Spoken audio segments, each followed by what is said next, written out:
Hey, how you doing? This is John, and welcome to John's Long Box. Today we're doing Marvel Preview number 4, presenting Star-Lord. This is the first appearance of Star-Lord. I forget somebody requested this, and this has been my longest outstanding request, so this will bring me up to date as far as requests, which means I am actively courting new requests. The only outstanding request I have, I'm going to schedule for a Sunday Comics, which is like pretty much an overview of the Nova first series. Okay, back to this. So this is when Marvel Comics was doing magazines. So this is a magazine size, right? And for basis of comparison, this is a comic book. It's in the back, so you can see it's bigger. So this is a regular comic book. This is a magazine. And Marvel was actively courting more adult readers at this point in its history. I forget exactly what year it is. We'll look at that when we look at the indicia. So here we have this is like during this period there was the Rampaging Hulk, and there was I, Dracula, and Tomb of the Vampire and things like that. So there was more horror, there was more adult themes. That you found these in like truck stops with like lurid, where everybody makes fun of the women with those romance novels with the guy with no shirt on. But you went to the truck stops or on the highway newsstands. There was plenty of magazines with like girls in their bras combing their hair, looking over the shoulder and things like that. Yeah, so men and women, as much as we're different, we both are, attracted to the opposite sex form. It's just story as old as time. Sex sells. That's the easy way to say it. Sex sells. Sex sells. All right, so let's look at this. This is Star Wars. Star-Lord. I love this. So we'll open it up. I'm being pretty ginger. Oh, and I already missed a page because I do not want to miss the first page. I just read this yesterday because the reason why I put this off so long is I didn't read it yet. So look at this. We got this great Bernie Wrightson. Bernie Wrightson doing this. Just glorious. And of course I have to sneeze. Every time I talk, I got to sneeze. Oh, God. I don't want to start over. And the sneeze went away. Okay, good. So we got Archie Goodwin as the editor. Marv Wolfman, Roy Thomas, consulting editors. Marv Wolfman and Roy Thomas, they went on to the regular comic book. I forget what happened at this particular time, but Archie Goodwin stepped up as the editor of all the black and white magazines. And Marv Wolfman, I think Roy Thomas became the editor-in-chief of Marvel at this particular time. I got to look that up. Okay. A Gray Morrow cover. And Bernie Wrightson front piece. This is the Bernie Wrightson. So here we got the table of contents. Before we do that, 1976. Okay, so 1976. So this is a year before Star Wars. So I'm saying that like the zeitgeist in American, pop culture was geared towards space. So I say it's space opera, and to hell with it. And here we got a cool drawing. All right, so this is Archie Goodwin giving an editorial of why he stepped in as the editor and why he's going towards space, because this has got two big stories in it. Both of them are space, and he's talking about as a kid, he didn't really like all the EC space stories, stuff like that. He just liked the art. He loved like Wally Wood and all of those guys over at EC. He of course he's older than me and you, and he liked all of the artists, but he didn't particularly like space stuff. He said when he wanted space, he wanted novels, and he liked it seriously. And as an adult, he changed his mind. So there we go. And here is Steve Englehart talking about creating Star-Lord. So Marv Wolfman was the editor of the entire black and white magazine line. I'm paraphrasing this. And he came up with the name Star-Lord, and he said, let's do a space opera, like an old classic space opera in the vein of like The Lensman and Perry Rodin and stuff like that. And he handed it off to Steve Englehart. If those of you who know, Steve Englehart was the guy that did the Secret Empire story in Captain America, that supposed to be or not supposed to be, depending upon how you want to look at it. Richard Nixon killing himself while the president, and a demoralized Captain America like walks off with his shoulder slumped. There's always been politics in comic books. Well, it sold so bad that they put Jack Kirby on the title to revamp interest in Captain America. But that's besides the point. So anyway, Steve Englehart is that guy. And this is very, very interesting. Steve Englehart was saying that he was getting into astrology at the time. So he wanted to make a superhero or space character or whatever. He wanted to make a character. He didn't particularly know who the character was going to be. why, but he wanted to make a character based on astrology.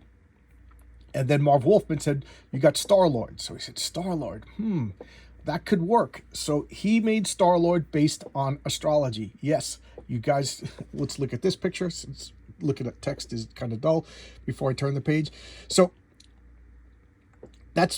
he's talking about astrology. So there's 12 signs of the zodiac, and the 12 signs of the zodiac are broken into 4 groups. There's 3 in each group, and that's the earth signs, the air signs, the water signs, and fire signs. And that's why Star-Lord has the gun that fires the 4 elements, and he travels throughout the stars. And he was going to have like adventures based on each other 12 signs of the zodiac.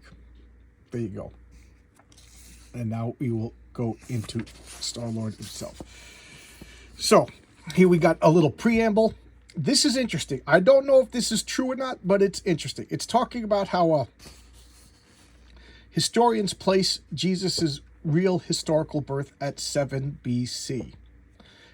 If this is true, this is pretty cool. Really, really cool. And again, this is the first time hearing about it is in this particular comic book. So I got to do my own research. If anybody of you out there knows about this, let me know. But this is pretty cool. I'm pretty interested in this. They're saying that Jesus' real birth was 7 BC. And in 7 BC, there was a harmonic convergence, meaning all the planets lined up perfectly. And then that harmonic convergence is the Star of Bethlehem that brought the 3 astrologers over to the stable to see Jesus. And then they actually give a date. Sunday, February 4th, 1962, there was another harmonic convergence, and that's when Peter Quill was born. And Peter Quill was born with blue eyes and lighter hair, and his father's just like, cursing, that's not my kid, doesn't look anything like him. So he grabs the baby and runs out, and he's basically going to go kill the kid. See? He's going to go kill the kid, and before he kills the kid, he has a heart attack. And literally the mother just had birth. So they didn't, they didn't show, I guess he wiped off all the gore off the baby. Giving birth is kind of messy, contrary to what you see in the movies. So I guess he wiped it off, and that's when he saw, but otherwise the baby would still be covered in blood. So he's taking the baby out, he's going to murder the baby, and he has a heart attack and dies. And young Peter Quill lays there for a couple of hours while his mother is recovering from the agonies of childbirth. She can't even get out of bed. It was a rough birth to see him. And he just lays there looking at the stars. And here he is. Peter's a dour, miserable kid, and Meredith is trying to make the best of it. And people are talking about her, that boy looks nothing like the father. The father had a heart attack. What's going on? You know how people talk, people gossip. They're all playing baseball. He would rather be off by himself. Here he is watching Star Trek. That's supposed to be Spock. It even says that he's watching Star Trek, and he just liked to be by himself, and he liked to contemplate the nature of the universe. Peter Quill was a weird, odd boy. So now his mother's talking to him about the Roswell incidents and stuff like that. That's what he's interested in. And the mother is getting sick and sick and sick. So, she's like wasting away. Now, they never really mention it, and it was kind of an odd thing to mention because you'll see why in a minute. So he's dreaming about space aliens. That's what he does. He loves to dream. And now the other kids, they no longer passively just think he's odd. Now they actively think he's odd, and they make fun of him and they tease him, which is, that's the way kids are cruel. Kids are cruel. So he's running away from the kids, and what does he see? A spaceship. This is real now. He's like, oh my God, there's real space aliens. So he runs to get his mom, who just humored him. But it was like the only thing that they did together was talk about spaceships and aliens. So he brings his mother out, and the alien says they seen us, or Pete says they seen us, and the aliens kill his mother and fly off. They didn't want to be seen. So now his mom is dead. So why'd they mention that she was sick? It offered nothing to the story because she was dead a couple of panels later. So I don't know. It's kind of odd. Note how different this is from the movies. So he lays there for a couple of hours in shock. I don't know, wouldn't you be? Seeing space aliens and then seeing them murder your mother. He's just a kid. He brings the sheriff out. The sheriff, of course, doesn't believe him. space aliens came and shot with the particle gun. You know, what really happened? What really happened? He won't talk about it. The sheriff basically thinks he's traumatized by the events, and he gives up questioning the kid, and they send him to an orphanage. Before he goes to the orphanage, he goes home to get his stuff for the last time. And in his bedroom, he swears to get revenge on the space aliens that killed his mother. He swears it by the moon over there. Okay, the sheriff's ready. They take him to the orphanage, and it's the same thing. Kids are out playing baseball. He's not interested in baseball, so they start bullying him. And I know I catch controversy every time I say this, but I think one of the things that gone wrong in America is we just got rid of bullying, and we defined bullying so vaguely that like everything is bullying. Anything that anybody doesn't like is bullying. Bullying to me is repeated, you know, repeated harassing behavior. You know, keyword is, you know, one time is one time, and, you know, just poking fun and ribbing, that's not bullying. So the constant bullying, you know, he takes it internally, but he becomes a good fighter. He learns how to fight. He learns how to deal with everything.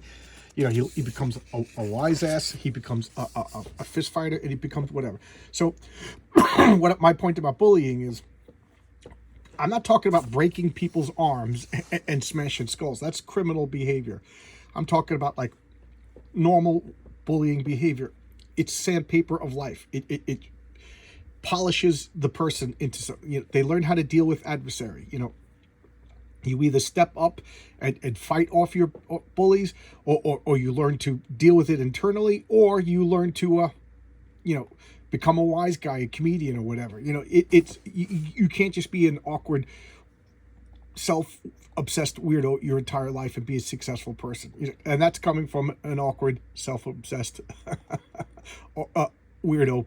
You know, but you know, I was bullied too, and one day I smashed my bully's head in with the ice block. It was the middle of February. I just ripped a piece of ice off the ground, smashed him. I was in 3rd grade. He was in 5th grade. I just remember blood everywhere. I remember I got dragged off to the principal's office covered in blood, and they were yelling at me and screaming. And the only thing that saved me was this. It's mean to say, given that she saved me, was this big, fat, scary looking. I think she was a mother volunteer that would just walk around through the schoolyard, and she said, "This kid has been getting bullied by those older kids. You know, it was February, since the beginning of the year, and he's been asking for help. He's been hiding. He's been doing it. So, you know, it was, you know, it wasn't his fault. He couldn't take it anymore. And they basically, you know, slapped my wrists. And I think they knew that these kids were bullies. And then the next day, the kid who I smashed over the head with the rock, the block of ice rather, he was riding me home on his bicycle. He said I was his best friend, which makes me think, you know, the bullies, they got no friends. You know, they're weird and awkward, and that's the way they do it. So I beat the crap out of him. I civilized him. There we go. That's my story, and I'm sticking to it. All right, so now back to this. These two girls are interested in Peter. So here he is. He's in like the astronaut training program. I don't know what that is. Is he in the Air Force? I don't know. And Peter's quiet. He sticks to himself. He studies everything. He gets the top grades in academics, and he's passing all the physical requirements with flying colors. He never gets sick. He never gets nauseous. All of these tests, he is the top candidate to be an astronaut. And the two girls are interested in him, but they're just like, yeah, that guy's a weirdo. You know, he doesn't talk to anybody. I flirt with him. He didn't know how to deal with it. You know, here he is, just the hot girls are ignoring him. The only person he talks to is his owl that he calls Al. So he has an owl. And even when he's not on duty or studying duty, he's looking at the stars in a telescope. So now here he is all strapped in again. He's passing. Now another guy's going in, and this machine malfunctions, and the guy's screaming. Okay, so Peter jumps in, smashes everything, and rescues a fellow astronaut candidate. And he is now officially a hero, and I can't seem to turn this page. I gotta lick my fingers, which I absolutely hate doing that.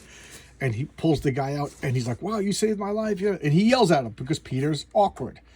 He's like, if you had studied and did your work, you would have known what to do. Instead, you didn't react. You know, what if that was space? You know, blah, blah, blah, blah, blah. And this guy's just like, all right, you just made an enemy. You just made an enemy. So he this was his moment of vulnerability. He was thinking, I don't know about you, I'm a jerk. I fully admit that I'm a jerk. But anybody who apologizes to me, as long as it's not like a forced apology, that a forced apology has got to be the worst thing in the world. But if somebody feels the need to reach out and apologize, I accept it, because it's hard to apologize. I don't like apologizing, and it really is showing some sort of vulnerability and humility and all the things that we should reward in life. So when you apologize to me, I just let go of my anger, I let go of my resentment, and I accept the apology. And as far as I'm concerned, it's over. Only a jerk will bring it up after you apologize. Again, an apology given in earnestness. So he's apologized, and then this is me. This is me. If I'm reaching out and apologizing to you, and I'm saying I'm sorry, and I really feel the need that I messed up and I need to apologize, and then you spurred my apology, I will hate you. It's a wave of hate. I'm human. So now the class is going on, and what are they doing? This is funny because it's 1989 now, and look at the way they dress. It's Flash Gordon times, because this was written in 1976.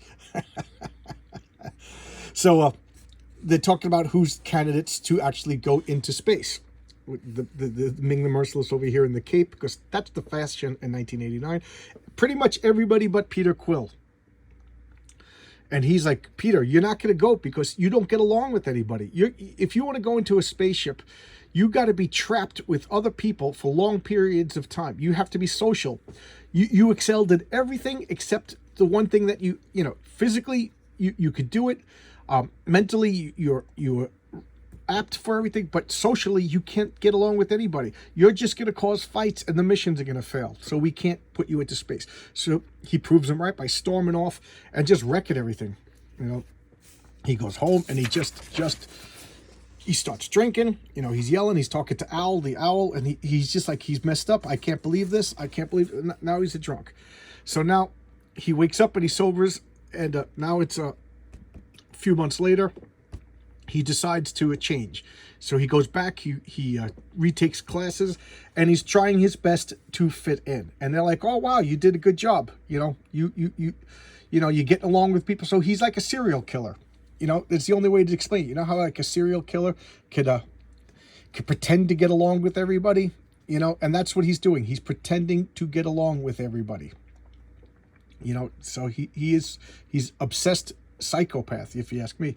So now he's getting launched into the space station, and he can't at last. So now here he is, this cool space station. Everybody's dressed like Flash Gordon, and he just spends his free time looking at space. He's trying to plot where the aliens came from, because he wants his, and they're just like, he's not even pretending anymore. He got what he wanted. He turned off the charm offensive, and he's just hanging out. And they're just like, look at him, you might as well be a robot. What's going on? And now the kind of confronting him and making fun of him, like, this isn't, look at the hair. They're trying to confront him, and what happens? An image is projected. One of you will be selected to become the Star-Lord. It's and they're like, wow, what's going on? What's going on? So now, like, he goes, it'll be the destiny. You'll roam through space, and whatever. And Peter's like, it's got to be me. It's got to be me. This is it. This is my one chance to get revenge on the people that killed my mother. So in this council meeting, that all the scientists and all the people on the space station are. I just love how the space, it looks like Star Trek. And he stands up and says, it's got to be me. Who else could it possibly be but me? And he's just like, no, we're on to you. You're a sociopath. You're not going. You can't be picked. So what's he do? He starts throwing things. He's throwing a temper tantrum. It's a good thing he didn't know karate. They throw him in the brig, and they expel him. So now they're talking about, like, okay, that was a good idea. If we're gonna pick, rather than the aliens pick somebody, we're gonna pick somebody. So they pick the guy that hates Peter Quill. He was like the second guy. That's always it. There always is the second guy, right? So the second choice guy is the guy that hates Peter. So Peter's in the brig. He breaks out. He beats up the guards. Look at this. He steals. Oh no, he was on Earth. So now he's stealing the ship. He's going back to the space station. The guards are already alerted. Like, they didn't want to blow up their ship. They'll wait till Peter comes out. So he murders them. He literally murders them. So he's running around killing everybody. And this guy's celebrating. I'm going to go. Peter shows up and says, you're taking me. Look, I'm going. you're a bunch of hypocrites, and he kills them. He murders them. He's just blasted away, and he's like, you know, he gets up, he beats them. The commander's like, all right, we have to kill him. He's so they start shooting at him, and before he's standing in the spot, boom, he disappears. They're like, what have we done? Like, the worst of us has got selected by the alien race to represent us. This is bad. You know, a little different than the movie, huh, guys? And here he is. He's floating through space into sci-fi heaven, and he meets that fellow. And he's just like, good morning, Peter Jason Quill. He goes, you've been given a rare opportunity to become Star-Lord. And he's like, are you? He's like, God. And he's like, do I look like God? He goes, after all, it is said that everyone is made in his image. I'm the Lord of the Sun. And as the Lord of the Sun, I'm going to give you this. And boom, he has a costume on. The Lord of the Sun gives him a helmet. When he puts the helmet on, I don't know if it's the suit. They never really explain, but he puts the helmet on, and now he has the ability to fly, and he can fly through space. And he has the element gun. It shoots fire, it shoots water, it shoots air, and it shoots earth. Now, they don't really do that in the movie, right? In the movie, he just shoots generic laser beams. So he's like, I have a mission for you. I have a grand mission. You're going to go off in space, you know, and become a space hero. But I see you're still tethered to the earth. He goes, you want revenge? Will that free you? He's like, yes. You go, okay, I'll give you revenge. There. That's the saucer that filled with the people that killed your mother. So he transports them there. And he just goes and he flies, because he could fly in space. He doesn't, you know, he has the power to fly in space. He has the power to breathe in space, and he has the power to navigate in space. And there, he just blows up the ship. He blasts his way in. He goes in and he murders the space aliens. There he goes. He sucks out all the oxygen and kills them all. And then what does he do? He floods the ship with water to flood out those that are hiding, and he literally murders them all. And he comes back and he's like, there, I'm done. He's like, oh, good. Okay, now you have no attachment to the earth. I will send you out on your mission. Okay, and that's the end. There you go. That's the origin of Star-Lord. That's the origin of Star-Lord. Here's a cool looking ad.